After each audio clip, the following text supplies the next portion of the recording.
designed a badminton shoe for the B.F. Goodrich Company with the aim of creating a shoe that offered more protection and support on court. Jack Purcell had an enviable reputation, holding the World Championship title from 1933 to 1945 when he finally retired from the sport. It's a reputation that would be hard to equal, but his shoe has gone on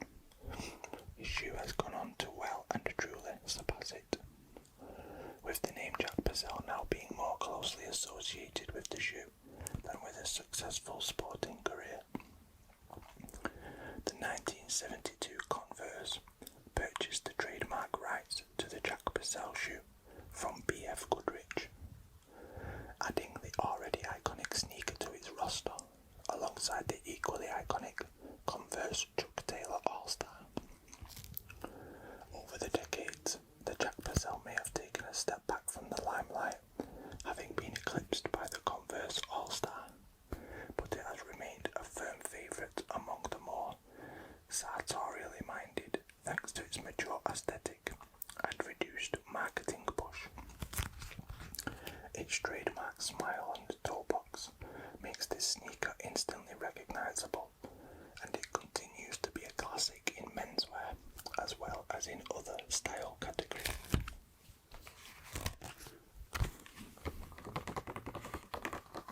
Jack Purcell. Here you see the smile on the toe box. And again here.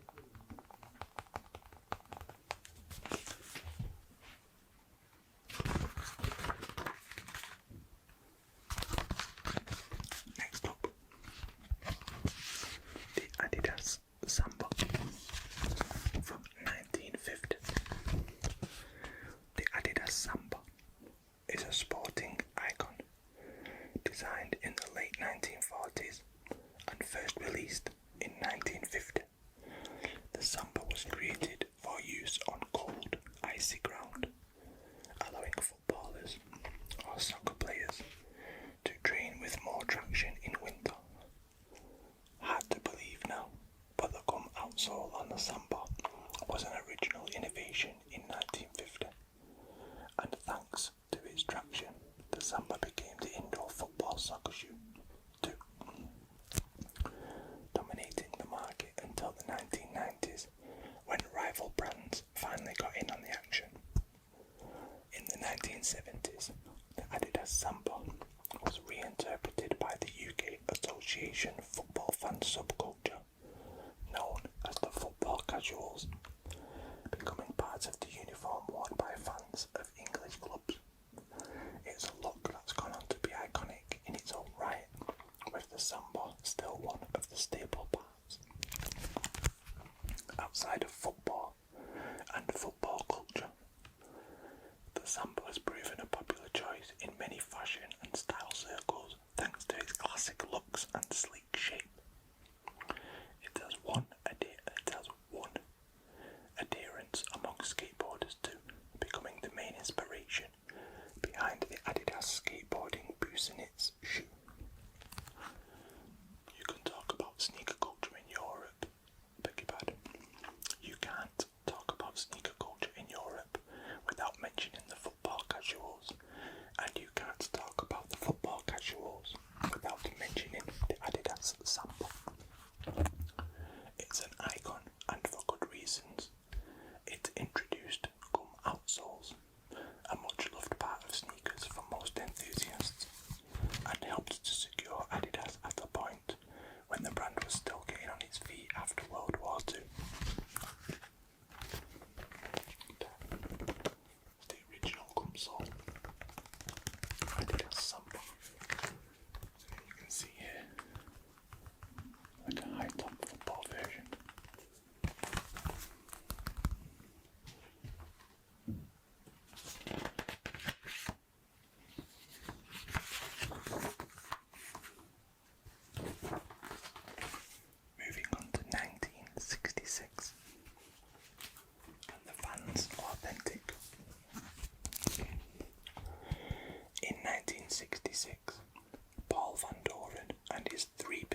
70s started using the Vans Thankyou for skateboarding, thereby firmly attaching the shoe and the brand to skate culture from the start. Spotting a growing market and a potential shift in market direction, Vans invited pro skateboarders Tony Alva and Stacy Peralta to design a shoe specifically for skateboarding. This was the moment in 1975 when the authentic was tweaked and reinterpreted as the Era, originally known as the number 95. The first skate shoe had been born. Today, the Vans Authentic continues to be one of the most iconic sneakers ever created and is the preferred footwear for all kinds of subcultures throughout the world, making it one of Vans' best-selling shoes. There we go. The Vans Authentic plimsoll with the vulcanized sole.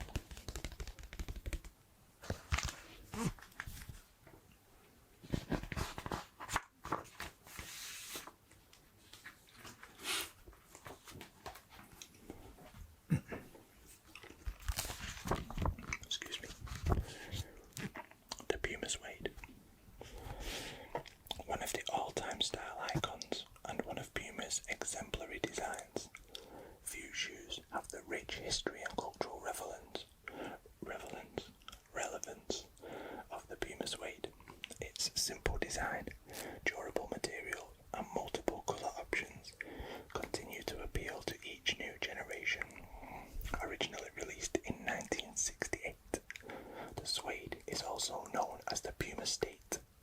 A close relation, the Puma Clyde is, apart from minor design changes, essentially a suede, taking its name from basketball star Walter Clyde Frazier.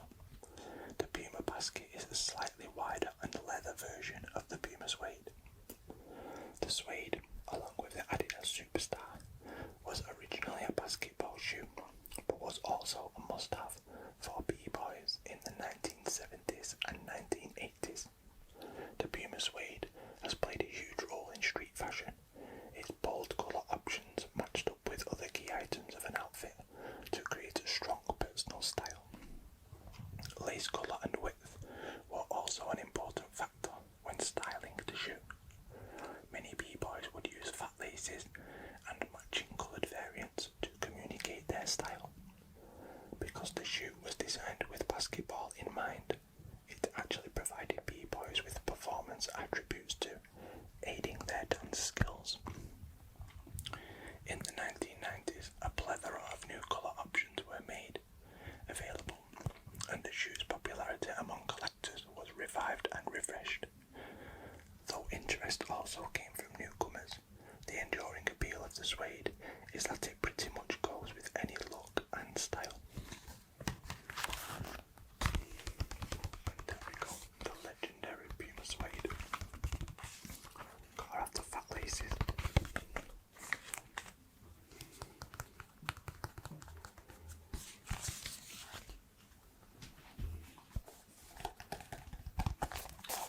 And that, sneaker pants,